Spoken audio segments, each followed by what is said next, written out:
The Mediterranean sun beat down mercilessly on the naval base as Lieutenant Commander Sarachin stepped off the transport helicopter, her crisp white uniform already beginning to wilt in the oppressive heat. She adjusted her cap and surveyed the sprawling facility that would soon be under her command. In 3 days, she would officially become the youngest female admiral in the base's history, but, for now, she was content to observe anonymously.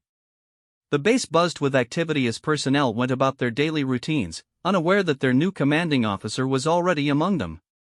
Sarah had specifically requested this early arrival to get a feel for the base's culture and operations without the formality that would inevitably follow her promotion ceremony. She made her way across the tarmac, noting the efficiency of the ground crews and the condition of the equipment. Everything seemed to be running smoothly, which was exactly what she had hoped to find. Her predecessor, Admiral Morrison, had maintained high standards, and Sarah was determined to continue that legacy while bringing her own vision to the role. As she walked toward the main administrative building, a commotion near the medical facility caught her attention. A group of Navy SEALs had just returned from what appeared to be a training exercise, their faces streaked with camouflage paint and sweat. One of them, a tall man with sandy brown hair and intense blue eyes, was limping slightly as he made his way toward the medical bay. Sarah's military training kicked in, and she found herself moving in the same direction. She had always believed in leading by example, and if someone needed help, rank be damned. She quickened her pace and caught up to the injured SEAL just as he was about to enter the medical facility. "Excuse me," she called out, causing him to turn around. Up close, she could see that he was indeed injured, with a nasty gash on his forearm that was still bleeding through a makeshift bandage. The SEAL looked her up and down, taking in her clean uniform and obvious non-combat status. His expression shifted to one of mild amusement mixed with typical SEAL arrogance. "You lost, officer? The admin building is back that way." Sarah bristled slightly at his dismissive tone but kept her voice level. "I can see you're injured. That wound looks like it needs proper attention." He glanced down at his arm as if he had forgotten about it entirely. "This little scratch? I've had mosquito bites worse than this." He flexed his arm deliberately, causing the wound to open further and fresh blood to seep through the bandage. "That's not a scratch," Sarah said firmly, stepping closer to examine the injury. "That looks like it could use stitches, and, from the looks of it, it's been bleeding for a while. You could be looking at infection if it's not treated properly." The SEAL chuckled, a sound that managed to be both charming and infuriating. "Listen, sweetheart, I appreciate the concern, but I think I know a thing or two about field medicine. Been doing this a lot longer than you've probably been in the Navy." Sarah felt her jaw clench at the condescending endearment, but she forced herself to remain professional. "I'm sure you have extensive field experience, but this is a proper medical facility with trained professionals. Why not use the resources available to you?" "Because," he said, leaning against the doorframe with a cocky grin, "where's the fun in that? Besides, I've got steady hands and a mirror. What more do I need?" Before Sarah could respond, he pushed through the doors of the medical facility. She hesitated for a moment, then followed him inside. The medical bay was relatively quiet, with only a few personnel on duty. The injured SEAL had made his way to a supply cabinet and was rummaging through it with his good arm. "Can I help you find something?" asked Hospital Corpsman Second Class Rodriguez, approaching from behind the main desk. "Just need some suture material and antiseptic," the SEAL replied without looking up. "Standard field dressing supplies." Rodriguez looked uncertain. "Sir, regulations require that all suturing be performed by qualified medical personnel or under their direct supervision." The SEAL finally looked up, fixing Rodriguez with a stare that could have melted steel. "Petty officer, I've sewn up more wounds in more godforsaken places than you've probably seen in your entire career. I think I can handle a little needlework." Sarah watched this exchange with growing irritation. She had seen this type of behavior before, the macho posturing that seemed to be endemic in special operations units. While she respected their skills and dedication, their tendency to ignore regulations and proper procedures was something she intended to address once she took command. "Perhaps I could assist," she found herself saying, stepping forward. Both men turned to look at her with surprise. The SEAL's grin widened. You know how to suture, do you? Let me guess, first aid training at the Naval Academy? Something like that, Sarah replied dryly. What he didn't know was that she had completed advanced trauma training during her tour with the Marines, and had actually sewn up more than her share of combat wounds during her deployment in Afghanistan. Tell you what, the SEAL said, his tone becoming even more patronizing, why don't you assist the good corpsman here while I take care of this myself? Wouldn't want you getting your hands dirty. That was the final straw. Sarah stepped forward and grabbed a pair of surgical gloves from the dispenser. Sit down, she ordered, pointing to an examination table.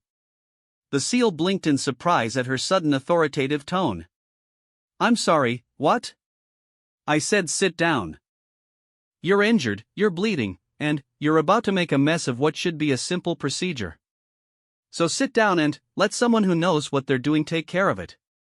For a moment, it looked like he might argue, but something in Sarah's expression must have convinced him that she wasn't backing down. With a theatrical sigh, he hopped up onto the examination table. This should be interesting, he muttered. Sarah ignored his comment and began gathering the necessary supplies. She worked with the practiced efficiency of someone who had done this many times before, laying out suture materials, antiseptic, and clean gauze in a precise pattern. What's your name, sailor? She asked as she began cleaning the wound. Chief Petty Officer Jake Morrison, he replied, wincing slightly as she irrigated the cut. And you are? Someone who knows how to properly clean a wound, Sarah replied, not looking up from her work. This is deeper than you thought. You're lucky you didn't hit anything important. Jake studied her profile as she worked. There was something different about this officer, something that set her apart from the usual administrative personnel he encountered on base. Her hands were steady and confident, and she clearly knew what she was doing. You're not regular Navy medical, are you? He asked. What makes you say that? Sarah replied, beginning to numb the area around the wound with local anesthetic. The way you're working. Most Navy medical personnel I've encountered are good, but they're more tentative. You're working like someone who's done this under pressure. Sarah glanced up at him briefly before returning to her work. Maybe I have. Jake's eyes narrowed with interest. Combat experience? Some, Sarah replied noncommittally as she began the first suture. Hold still. Jake found himself genuinely impressed despite his initial skepticism. Her technique was flawless, and she worked with a speed and confidence that spoke of significant experience. The local anesthetic was working, but he could feel the gentle tugging as she pulled the edges of the wound together. So what brings you to our little slice of paradise? Jake asked, trying to make conversation. New assignment? You could say that, Sarah replied, focusing on making her stitches neat and even. What about you? How long have you been stationed here? About 2 years, Jake said. Been through 3 different COs in that time. Word is we're getting a new one soon. Some hotshot admiral who's supposed to shake things up. Sarah's hands paused for just a moment before continuing with the next suture. Is that so? What's the word around the base about this new CO? Jake shrugged with his good shoulder. The usual rumors. Some say it's going to be some desk jockey from the Pentagon who's never seen real action. Others think it might be someone with actual field experience who might understand what we do here. And, which camp are you in? Sarah asked, tying off another suture.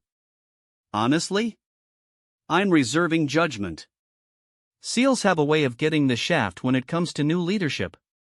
Too many officers see us as cowboys who need to be reined in.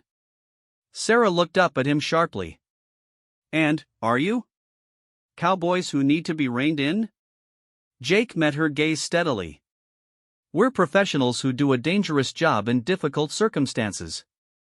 Sometimes that requires thinking outside the box and making decisions that look insubordinate to people who've never been in the field. And sometimes it requires following orders and respecting the chain of command, Sarah countered. True, Jake admitted. But sometimes orders come from people who don't understand the realities of what they're asking. Sarah finished the last suture and began cleaning up the area. There. That should heal nicely if you keep it clean and dry. No swimming or strenuous activity for at least a week. Jake looked down at his arm in surprise. The wound was neatly closed with precise, even stitches. It was professional work that rivaled anything he had seen from experienced combat medics. "I'm impressed," he said, flexing his fingers experimentally. "That's some fine needlework. Where did you learn to suture like that?" "Here and there," Sarah replied, stripping off her gloves and disposing of them properly. "Just remember to keep it clean and change the dressing daily. If you see any signs of infection, come back immediately." "Will do, Doc," Jake said, hopping down from the table. He paused and extended his good hand. "Thanks for patching me up. I guess I owe you one." Sarah shook his hand briefly. "Just doing my job." "Your job?" Jake looked confused. "I thought you said you weren't medical." Sarah realized her mistake but decided to let it slide. Everyone in the Navy should know basic medical procedures. You never know when you might need them. Jake nodded, but Sarah could see the wheels turning in his head. She had revealed more than she intended, and now he was trying to piece together who she really was. "Well, whoever you are, you've got skills," Jake said.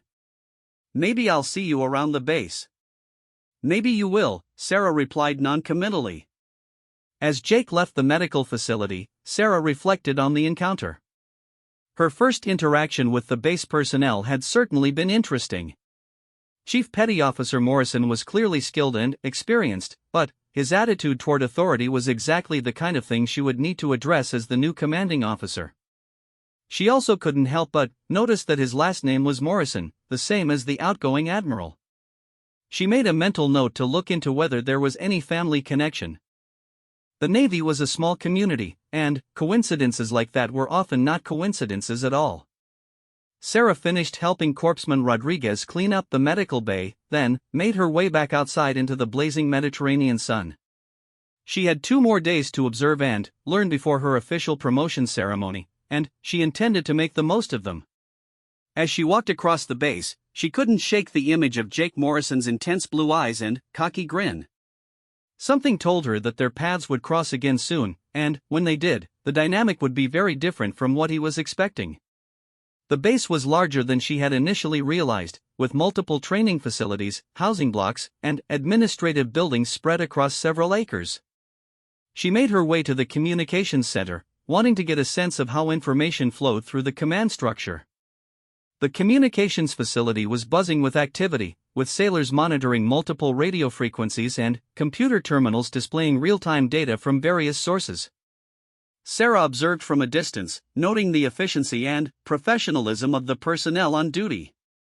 "Can I help you, ma'am?" asked a young ensign who had noticed her watching. "Just getting familiar with the layout," Sarah replied. "I'm new to the base." "Welcome aboard," the ensign said with a smile. "If you need any assistance finding anything, just let us know." Sarah thanked him and continued her tour. She was pleased to see that the base appeared to be running smoothly, with good morale and high standards of maintenance and operation. Admiral Morrison had clearly done an excellent job preparing the facility for the transition. As the afternoon wore on, Sarah made her way to the officers' club for dinner. She chose a table in the corner where she could observe the social dynamics of the base's leadership.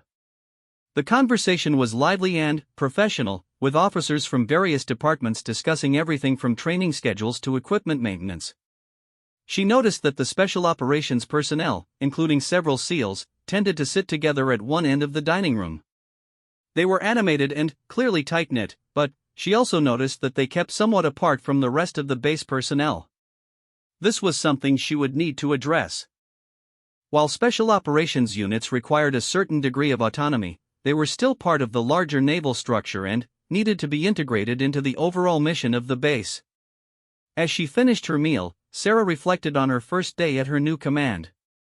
There were challenges ahead, but she was confident in her ability to lead. Her encounter with Chief Morrison had given her valuable insight into the attitudes and culture she would be dealing with, and she was already formulating plans for how to address some of the issues she had observed. Tomorrow would bring new opportunities to learn and observe. By the time of her official promotion ceremony, she would be ready to take command and begin implementing her vision for the base. The thought both excited and intimidated her, but Sarah had never been one to back down from a challenge. As she made her way back to her temporary quarters, she passed the medical facility where she had treated Jake's wound earlier. Through the window, she could see him talking with several other SEALs, probably regaling them with some exaggerated version of the day's events. Sarah smiled to herself. Chief Morrison was in for quite a surprise in a few days. She wondered how his attitude toward authority would change once he learned who had been holding the needle that afternoon. Something told her it was going to be an interesting conversation. The next morning brought with it the familiar sounds of a military base coming to life. Sarah woke before dawn, as was her habit, and decided to start her day with a run around the perimeter of the base. It would give her a chance to see the facility from a different perspective and observe the morning routines of the personnel. She changed into standard Navy PT gear and stepped out into the cool morning air.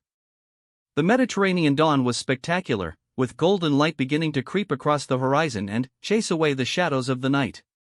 The base was already showing signs of activity, with early shift personnel making their way to their duty stations.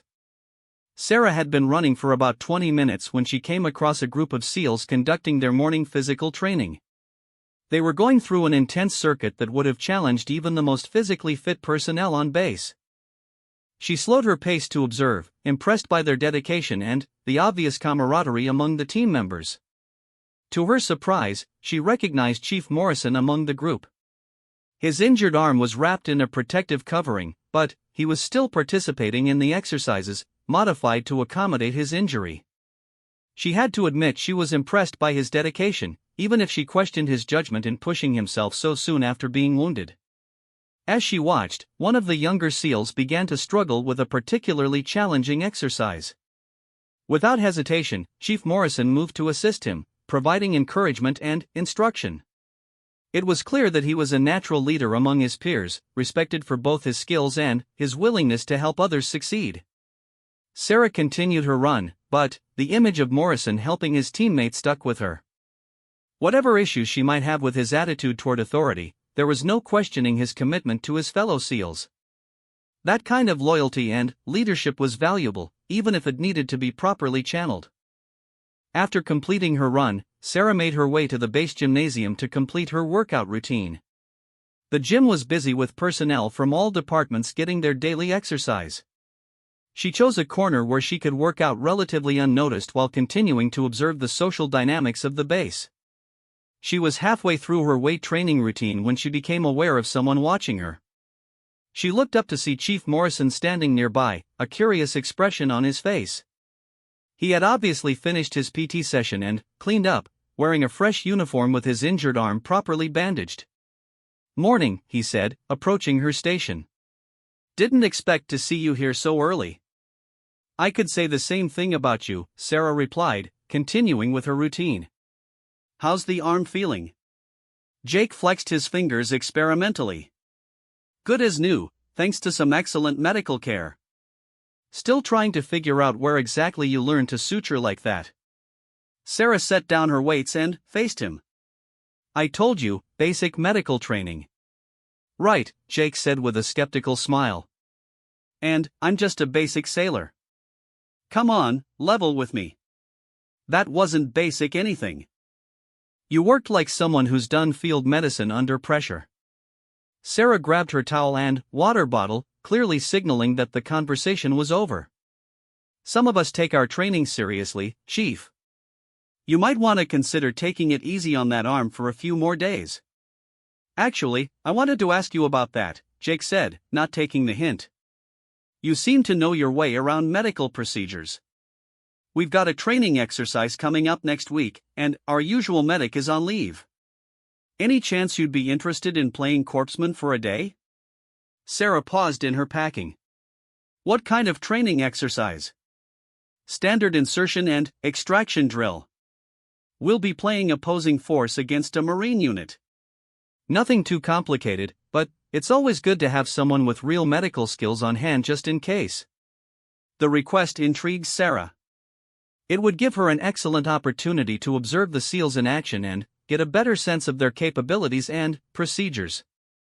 It would also allow her to see Chief Morrison in his element, which might provide valuable insight for when she took command.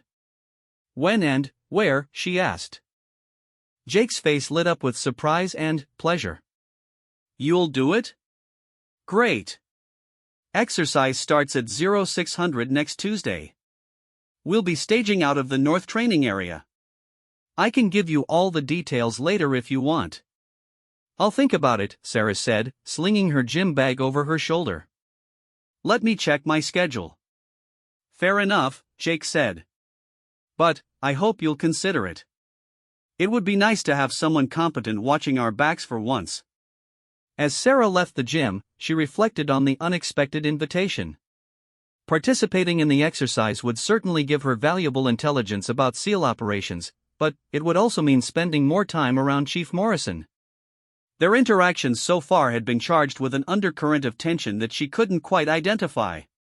She made her way to the base library, where she intended to spend the morning reviewing personnel files and operational reports. The library was quiet and nearly empty, making it an ideal place to work without interruption. Sarah settled into a corner table and opened the first file. She had requested access to personnel records for all key positions on the base, and Admiral Morrison had graciously arranged for her to have everything she needed for a smooth transition. Chief Petty Officer Jake Morrison's file made for interesting reading. His record was exemplary, with multiple commendations for valor and leadership. He had completed numerous successful missions in various hotspots around the world, and his fitness reports consistently rated him as one of the top performers in his unit. However, there were also several incidents noted where he had been counseled for initiative beyond the scope of orders and failure to follow established protocols. It painted a picture of someone who was highly skilled and dedicated but had a tendency to make his own rules when he felt the situation warranted it. More interesting was the notation that his father was Admiral Robert Morrison, the base's outgoing commanding officer. That explained a lot about Jake's attitude and his familiarity with the base operations. It also presented Sarah with a potential complication she hadn't anticipated. The relationship between a commanding officer and the child of a predecessor was always delicate. Jake would naturally have divided loyalties between respect for his father's legacy and adaptation to new leadership. His behavior toward authority would be particularly scrutinized by other personnel looking for signs of favoritism or conflict. Sarah made a note to discuss this situation with Admiral Morrison before the change of command ceremony. It would be important to establish clear expectations and boundaries from the beginning. She spent the rest of the morning reviewing operational reports and maintenance schedules. The base was clearly well run, with good efficiency ratings and high readiness scores. Admiral Morrison had left her in good hands from an operational standpoint. Around noon, Sarah decided to take a break and grab lunch at the enlisted mess hall.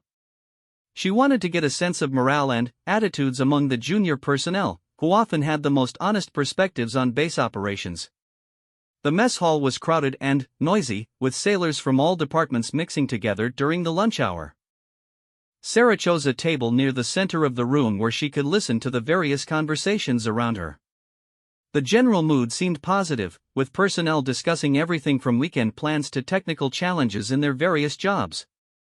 There was the usual amount of good-natured griping that was standard in any military unit, but nothing that suggested serious morale problems. She was halfway through her meal when Chief Morrison appeared at her table with his own tray.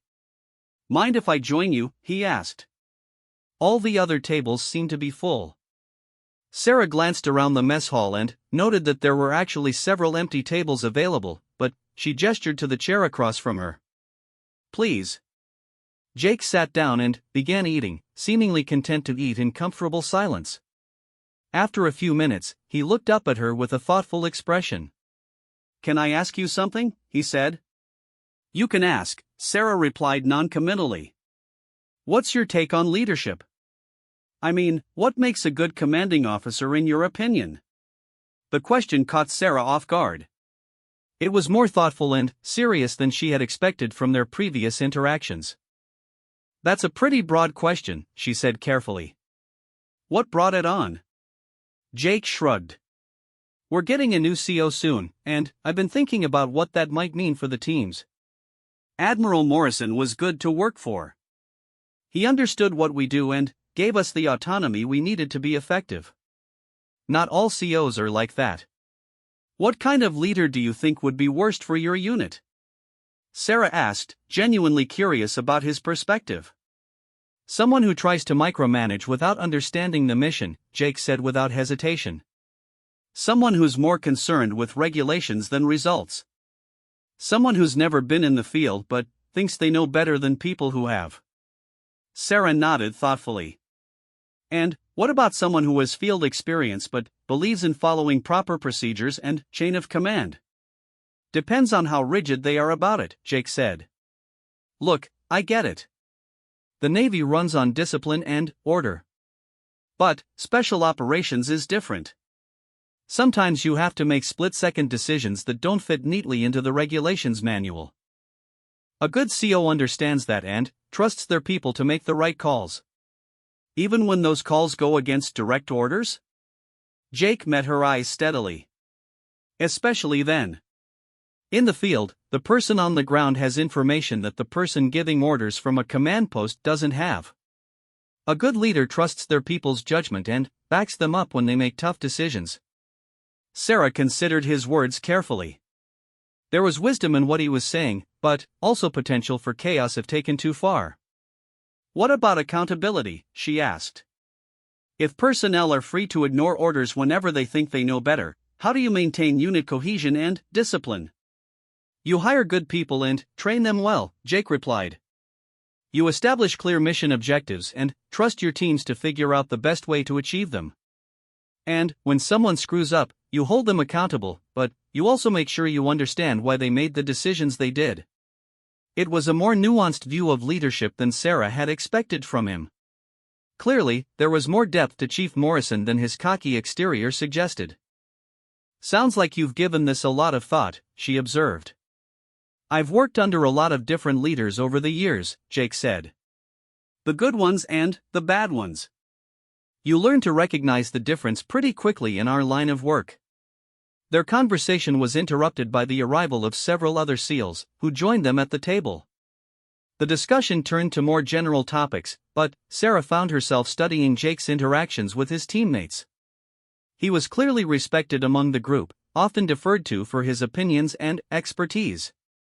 After lunch, Sarah excused herself and returned to the library to continue her research. The conversation with Jake had given her valuable insight into the challenges she would face as the new commanding officer. Balancing the need for discipline and order with the autonomy required for effective special operations would be one of her primary challenges. Late in the afternoon, she received a message that Admiral Morrison wanted to see her in his office.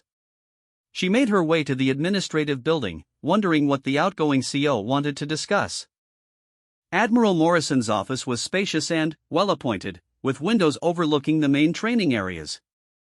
The walls were covered with photographs from his long career, including several that featured a much younger Jake Morrison in various military settings.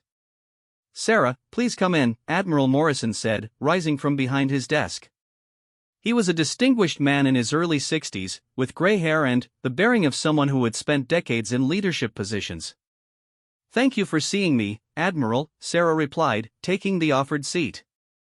I wanted to check in and see how your orientation is going, he said. I know it's unusual to arrive before the change of command ceremony, but I thought it would be valuable for you to get a feel for the base operations before taking over. It's been very informative, Sarah said. The base is clearly well run. You've done an excellent job preparing for the transition. Admiral Morrison smiled. Thank you. I've put a lot of work into this place over the past 3 years. But I understand you've already made some interesting connections with the personnel. Sarah raised an eyebrow. Oh? My son mentioned that he had an encounter with a mysterious officer who provided some excellent medical care yesterday, Admiral Morrison said with obvious amusement. He's been trying to figure out who you are ever since. Sarah felt herself flush slightly. I was just helping out where needed. From what Jake tells me, it was considerably more than that. He said your medical skills were on par with experienced combat medics. That's high praise from someone who's seen his share of field medicine. I've had some training, Sarah said carefully. Admiral Morrison leaned back in his chair, studying her thoughtfully. Sarah, you should know that Jake doesn't know who you are or that you're taking over from me. I thought it might be valuable for you to observe and interact with the personnel without the formality that comes with rank. I appreciate that, Sarah said. It's been very enlightening. I'm sure it has been. Jake is a good officer and a natural leader, but he has some strong opinions about authority and leadership. I suspect your interactions with him have given you insight into some of the challenges you'll face with the Special Operations personnel. Sarah nodded. He certainly has strong views about autonomy and mission flexibility. That he does, Admiral Morrison said with a rueful smile. It's both his greatest strength and his biggest weakness. He's brilliant in the field and completely dedicated to his team, but he has a tendency to think he knows better than his superiors. How do you handle that? Very carefully, Admiral Morrison replied. Jake responds well to leaders he respects, but he has little patience for what he perceives as incompetence or micromanagement. Earning his respect isn't easy, but it's worth the effort. When he trusts a leader, he's completely loyal. Sarah absorbed this information thoughtfully. It confirmed many of her own observations about Jake's character and leadership style. Any advice for managing him? She asked. Admiral Morrison considered the question carefully.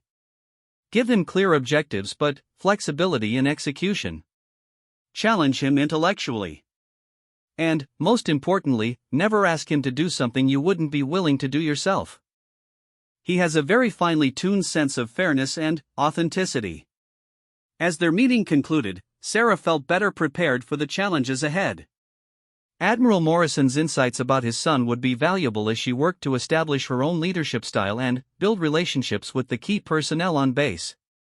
Walking back to her quarters as the sun set over the Mediterranean, Sarah reflected on her second day at the base.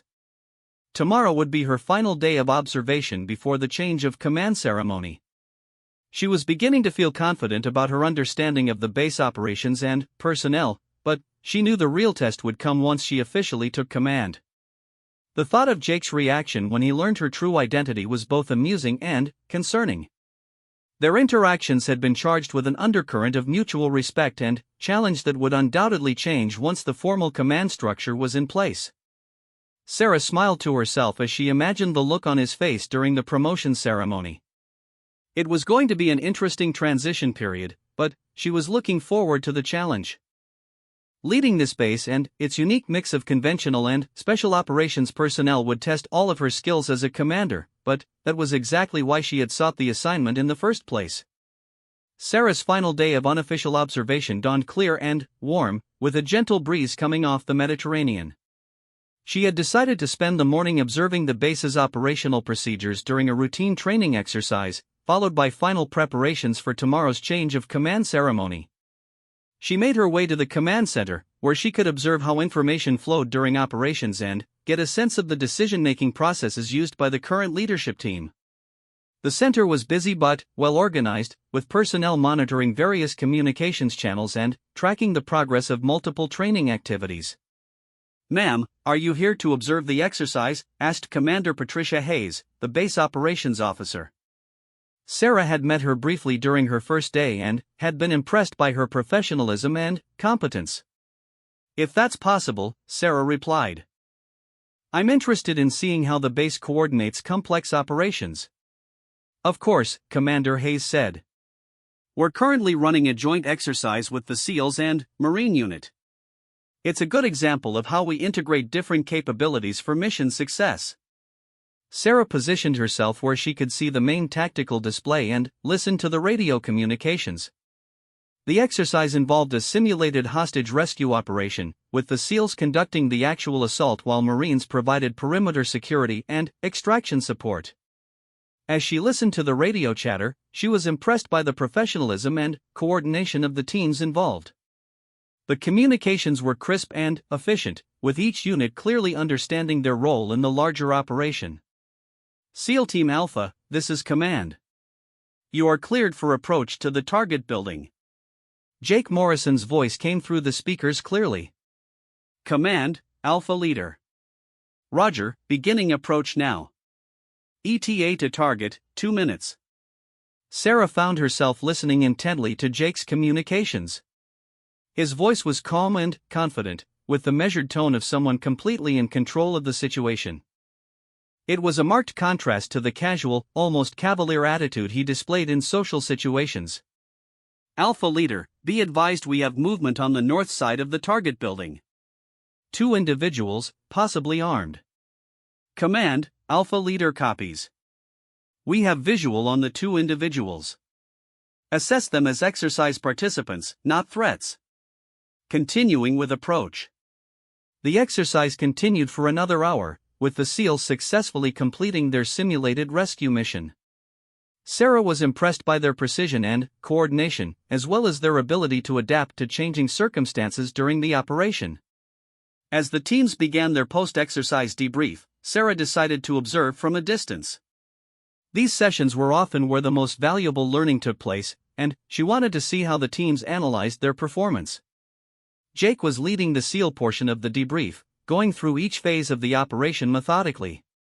He praised good performance where appropriate but was also direct about areas that needed improvement. The initial breach was clean, but we lost time on the stairwell clearing, he said to his team. Petty Officer Williams, talk me through your decision-making on the 2nd floor. Williams, a young SEAL who looked barely old enough to be out of high school, straightened up.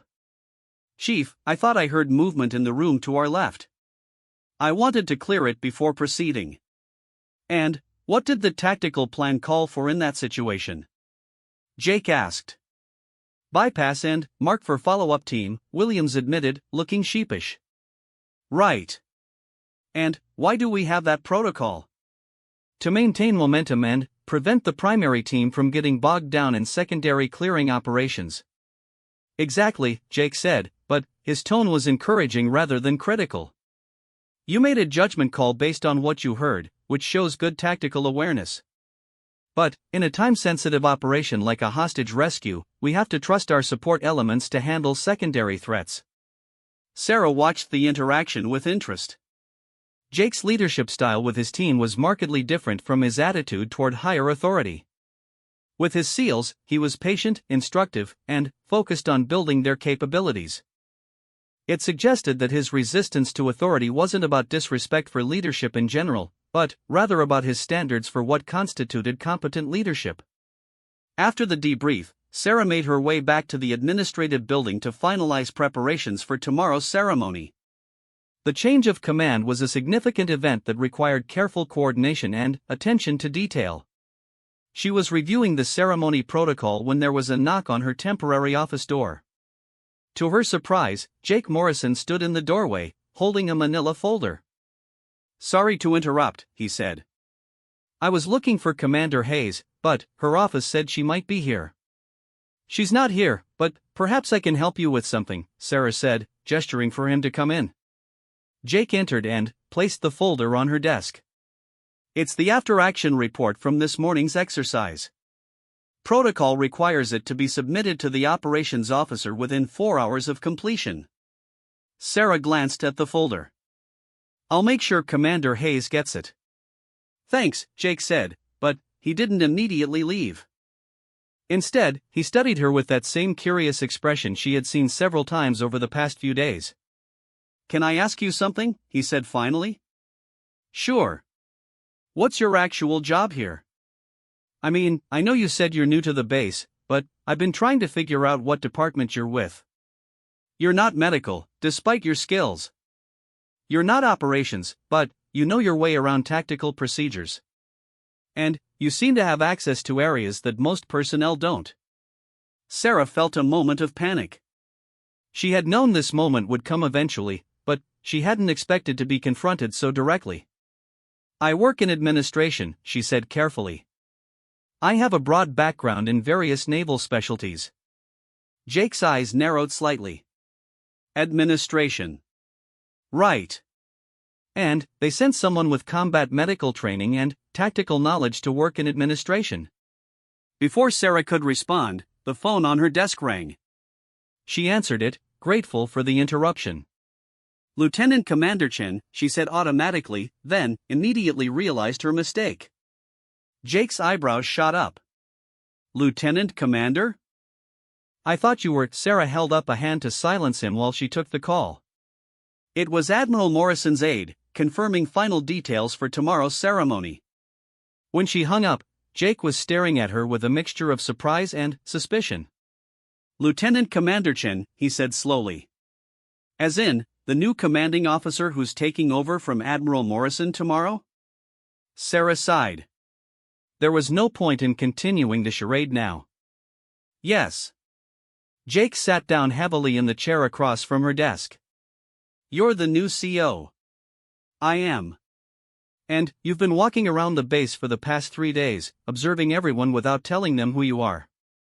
That's correct.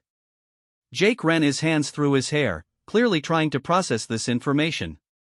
So when you patched up my arm, you were getting my first look at one of my future subordinates, Sarah finished. And when I was telling you about leadership and what makes a good commanding officer, you were giving me valuable insight into the perspectives of my personnel. Jake stood up and began pacing around the small office. This is unbelievable. You let me go on about micromanaging COs and the importance of trusting your people, all while knowing that you were going to be my new boss. Sarah watched him pace, waiting for his anger to peak. She had expected this reaction, but it was still uncomfortable to witness. Chief Morrison, she said calmly, please sit down. Jake stopped pacing and looked at her. For a moment, it seemed like he might refuse, but then he returned to his chair. You have every right to be upset, Sarah continued. But before you say anything you might regret, let me explain why I chose this approach. Jake crossed his arms and waited. I wanted to see the real base, Sarah said. Not the sanitized version that gets presented during official visits. I wanted to understand the culture, the attitudes, and the challenges I'd be facing as your new commanding officer. And what did you learn? Jake asked, his voice tight with controlled anger. I learned that this is a well-run base with dedicated personnel who take pride in their work. I learned that the special operations community has some concerns about new leadership. And I learned that Chief Petty Officer Morrison is a skilled operator and natural leader who has strong opinions about authority. Jake's expression remained guarded. And what are you planning to do with that information? Sarah leaned forward slightly. I'm planning to be the kind of commanding officer who earns respect through competence and fairness, not through rank alone. I'm planning to give my teams clear objectives and the autonomy to accomplish them. And I'm planning to never ask my personnel to do anything I wouldn't be willing to do myself. Jake's eyes widened slightly. Those were almost exactly the words Admiral Morrison had used to describe effective leadership of special operations personnel. You talked to Admiral Morrison about me, he said. I talked to Admiral Morrison about leadership challenges in general. Your name came up in the context of managing special operations personnel. Jake was quiet for a long moment, clearly working through the implications of everything he had learned. So what happens now? He asked finally. Now we move forward, Sarah said. Tomorrow I officially take command, and we begin working together as commander and subordinate. What happened over the past few days doesn't change that relationship. Doesn't it? Jake asked. I mean, I was pretty candid about my opinions of leadership and authority. Some of what I said could be considered insubordinate. Sarah smiled slightly. Chief, you weren't insubordinate. You were honest about your professional opinions when asked by someone you thought was a peer. There's a difference. Jake studied her face, looking for any sign of deception or hidden agenda. And you're not going to hold any of it against me? The only thing I'll hold against you is if you don't live up to the standards of professionalism and competence I observed over the past 3 days, Sarah said. Your technical skills are excellent, your leadership of your team is outstanding, and your dedication to the mission is obvious. Those are the things that matter to me as your commanding officer. Jake nodded slowly. And the medical thing? You patching up my arm? Was a commanding officer taking care of her personnel, Sarah replied. Something I hope to do many more times during my tenure here. For the first time since learning her identity, Jake's expression softened slightly. You really do have combat medical experience, don't you? 3 tours with Marine units in Afghanistan, Sarah said. I've sewn up more than my share of wounds under less than ideal conditions. And the tactical knowledge? Marine Corps cross-training and advanced command school. I believe in understanding all aspects of the operations I'm responsible for. Jake was quiet again, processing this new information about his commanding officer's background. Chief, Sarah said gently, I know this is awkward. But I want you to know that everything I observed over the past 3 days has confirmed that I made the right choice in requesting this assignment. This is a good base with excellent personnel, and I'm looking forward to working with all of you. Jake finally met her eyes directly. Can I ask you something, ma'am? The formal address wasn't lost on Sarah. The dynamic between them had shifted, probably permanently. Of course. Why didn't you just tell me who you were from the beginning? I mean, when I was being my usual smartass self about regulations and authority? Sarah considered the question carefully. Because I wanted to see who you really were, not who you thought you should be around a commanding officer. And because I wanted you to see that I was competent before you knew about my rank. Mission accomplished, Jake said with a slight smile. Though I have to say, this is going to make tomorrow's ceremony interesting. How so? Well, let's just say that the rumor mill has been working overtime trying to figure out who the mysterious officer with medical skills is. There's been quite a bit of speculation. Sarah groaned inwardly. She had hoped to maintain a lower profile during her observation period. What kind of speculation? Jake grinned, and, for a moment he looked like the cocky seal she had first encountered. Everything from CIA to Navy intelligence to a special investigator sent by the Pentagon. Martinez from Communications was convinced you were an undercover inspector general. Great, Sarah muttered. That should make for a smooth transition.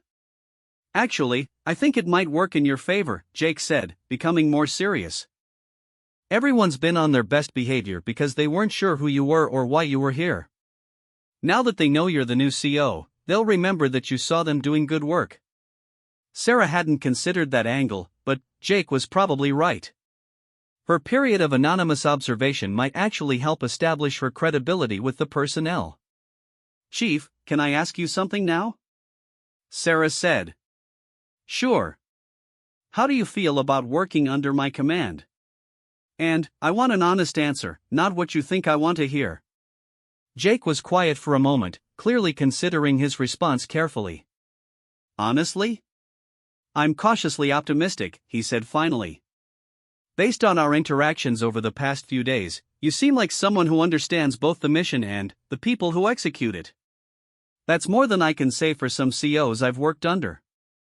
And the fact that you've already seen me in action, both medically and tactically? That's a plus, Jake admitted. I respect competence, and you've demonstrated that you have it. The fact that you were willing to get your hands dirty helping a subordinate also says something about your character. Sarah felt a sense of relief. Building a working relationship with Jake would be crucial to her success as commanding officer, given his influence with the special operations community on base. Thank you for being honest, she said. I want you to know that I value your input and your expertise. I'll be counting on you to help me understand the unique needs and capabilities of your team. Jake nodded. You can count on that, ma'am. The formal address still felt awkward, but Sarah knew it was necessary now that their professional relationship had been established. One more thing, Chief, Sarah said as Jake prepared to leave. That invitation to participate in next week's training exercise. Does it still stand? Jake paused at the door, a look of surprise crossing his face. You'd still want to do that? Even though you'll be the commanding officer? Especially because I'll be the commanding officer, Sarah replied. I meant what I said about never asking my personnel to do something I wouldn't do myself. If I'm going to be making decisions about SEAL operations, I want to understand them from the ground up.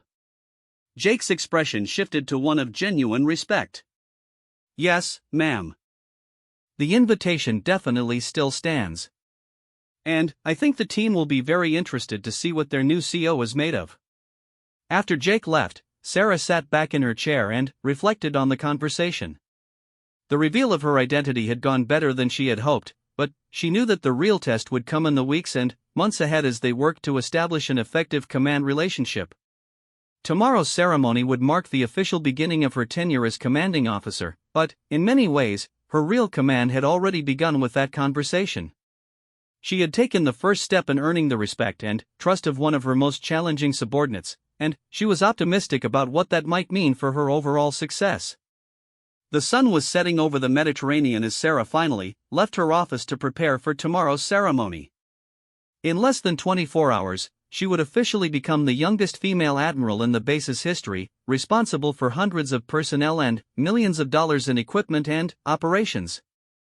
It was a daunting responsibility, but, as she walked across the base in the gathering dusk, Sarah felt confident that she was ready for the challenge. Her 3 days of observation had given her valuable insights into the base's operations and personnel, and her developing relationship with Jake Morrison suggested that even the most challenging aspects of command could be managed with patience and competence. Tomorrow would bring new challenges and opportunities, but tonight, Sarah allowed herself a moment of satisfaction. She had successfully completed her unofficial reconnaissance of her new command, and she was ready to take the next step in her career.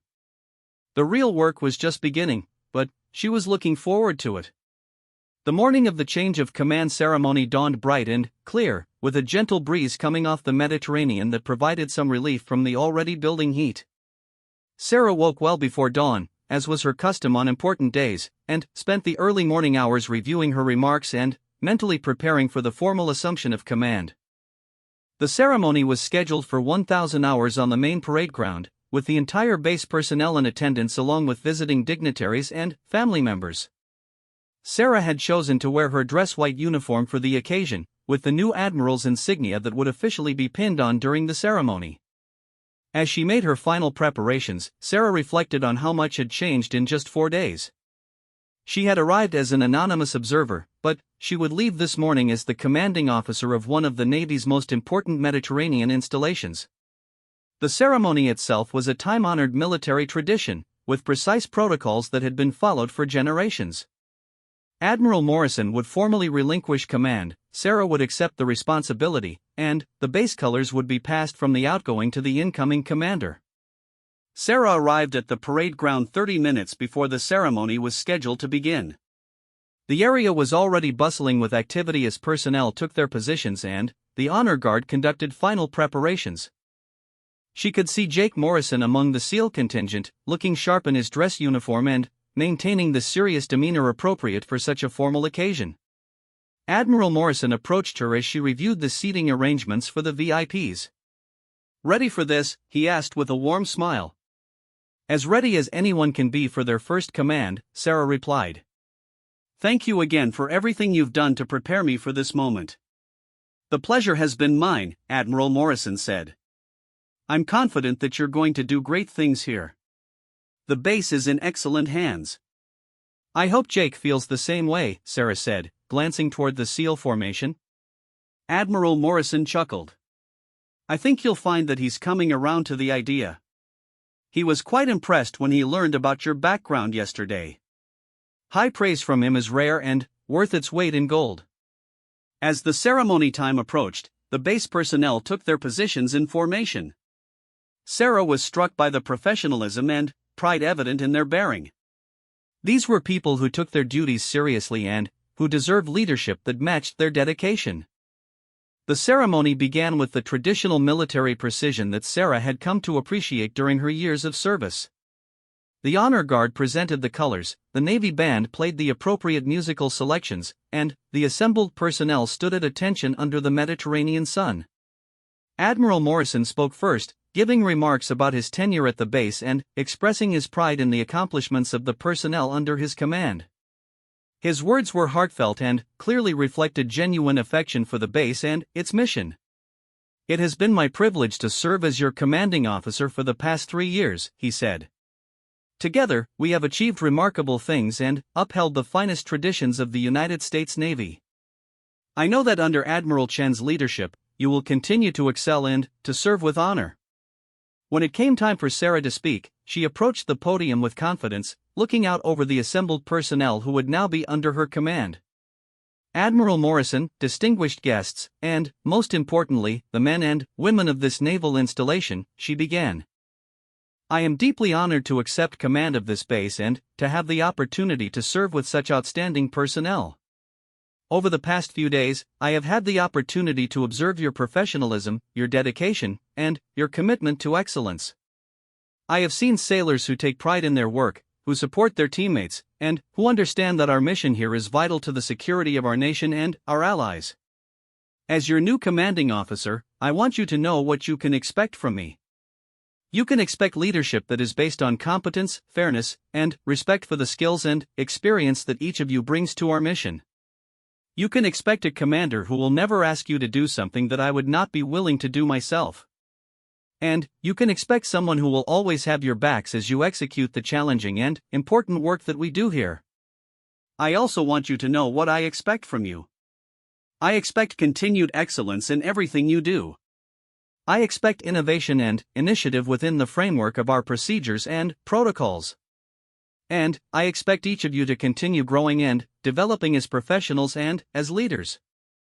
The mission we have here is complex and demanding. We must maintain readiness for conventional operations while supporting the specialized requirements of our special operations units. We must balance the need for security with the requirements of training and preparation. And we must do all of this while maintaining the highest standards of safety and professionalism. I am confident that together, we will meet these challenges and continue to set the standard for excellence in naval operations. Thank you for the opportunity to serve as your commanding officer, and thank you for your continued dedication to our mission." The formal transfer of command took place with the passing of the base colors from Admiral Morrison to Sarah. As she accepted the flag, she felt the full weight of responsibility settling on her shoulders. She was now officially responsible for every person on the base, every operation they conducted, and every decision that would affect their success and safety. After the ceremony concluded and the personnel had been dismissed, Sarah found herself surrounded by well-wishers and officers wanting to introduce themselves formally. She worked through the receiving line methodically, trying to put names with faces and getting initial impressions of the key personnel she would be working with. Jake Morrison was among the last to approach her, and she noticed that his demeanor was more formal than it had been during their previous interactions. "Congratulations, Admiral," he said, offering a crisp salute. "The team looks forward to working under your command." "Thank you, Chief," Sarah replied, returning the salute. "I'm looking forward to working with all of you as well." "Ma'am, if I may," Jake continued, "the team would like to extend an invitation for you to join us for our training exercise next Tuesday. We think it would be valuable for you to see how we operate in the field." Sarah smiled, remembering their earlier conversation about this same exercise. "I accept, Chief. What time should I report?" 0530 hours, ma'am. North Training Area. We'll have all the gear you'll need. I'll be there." As Jake walked away, Sarah noticed Commander Hayes approaching with a tablet full of information that would need her attention. "Admiral, I'm sorry to interrupt, but we have several items that require your immediate attention," Commander Hayes said. "The morning briefing is scheduled for 1,400 hours, and we have 3 operational issues that need command decisions." Sarah nodded, mentally shifting from ceremony mode to operational command mode. "Let's go to my office and review everything." The rest of the afternoon was spent in a whirlwind of briefings, meetings, and administrative tasks that came with assuming command of a major military installation. Sarah reviewed operational status reports, personnel issues, budget concerns, and maintenance schedules. It was a crash course in the daily realities of command that no amount of training could fully prepare someone for. By the end of the day, she felt like she had drunk from a fire hose, but she also felt energized by the challenges ahead. The base was indeed well run, but there were always areas for improvement and opportunities to enhance effectiveness. As evening approached, Sarah decided to take a walk around the base to clear her head and process everything that had happened during her first official day as commanding officer. The base looked different somehow, now that she was officially responsible for it. Every building, every piece of equipment, every person she encountered was now part of her command. She found herself walking past the medical facility where she had first treated Jake's wound just 4 days earlier. It seemed like a lifetime ago, but it had been the beginning of a relationship that would be crucial to her success as a commander. As she continued her walk, Sarah reflected on the challenges ahead. Managing the complex relationship between conventional naval operations and special operations requirements would be one of her primary focuses. She also wanted to look for opportunities to enhance training and readiness while maintaining the high morale and professionalism she had observed. The next morning brought Sarah's first official staff meeting as commanding officer. The conference room was filled with department heads and senior personnel, all looking to their new commander for guidance and direction. "Good morning, everyone," Sarah began. "I want to start by saying how impressed I've been with the professionalism and competence I've observed since arriving here. This base has an excellent reputation, and after spending time with you over the past few days, I can see why. My philosophy of command is straightforward. We will maintain the highest standards of safety, professionalism, and mission readiness. We will support our personnel and ensure they have the training and resources they need to succeed. And we will continuously look for ways to improve our effectiveness and efficiency. I believe in decentralized execution within the framework of clear objectives. I will give you the mission and the resources, and I expect you to use your expertise and initiative to accomplish it. I will support you when you make tough decisions, and I will hold you accountable for results. Over the next few weeks, I'll be meeting with each department individually to understand your specific challenges and requirements. I want to hear your ideas for improvement and your concerns about current operations. Are there any immediate issues that need my attention?" Commander Hayes spoke up first.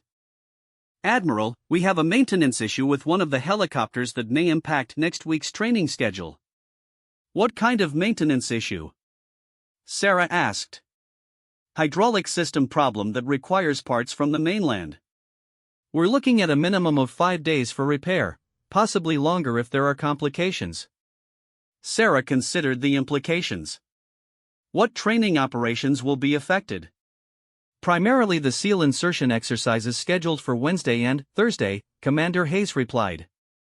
"Can we modify the training to use alternative insertion methods, or should we postpone until the aircraft is operational?" "We could potentially use boat insertion for some of the scenarios," said Lieutenant Commander Rodriguez, the training officer. "But it would change the dynamics significantly." Sarah looked around the table. "What's the consensus? Modify the training or postpone?" Jake Morrison, who was attending as the senior enlisted representative for special operations, spoke up. "Admiral, if I may, the team would benefit more from modified training than from postponing. We train extensively for helicopter insertion, but boat operations are equally important and we don't get as many opportunities to practice them." "Agreed," Sarah said. "Commander Rodriguez, please work with Chief Morrison to modify the training scenarios appropriately. Let's turn this maintenance issue into a training opportunity." The meeting continued for another hour, covering various operational and administrative issues. Sarah was pleased with the quality of discussion and the evident competence of her staff. These were people who understood their jobs and took pride in their work. After the meeting, Jake approached her privately. "Admiral, I wanted to thank you for supporting the modified training approach," he said. "It shows that you understand the value of adaptive thinking." "Chief, one of the things I learned during my time with Marine units is that the most valuable training often comes from dealing with unexpected situations," Sarah replied. "Equipment failures, weather delays, and changed circumstances are all part of operational reality." Jake nodded approvingly. "That's exactly the kind of thinking that makes for effective special operations support." I'm looking forward to next Tuesday's exercise. Speaking of which, what should I expect? We'll start with a briefing at 0530, followed by equipment issue and final preparations. The actual exercise begins around 0800 and runs until approximately 1600 hours.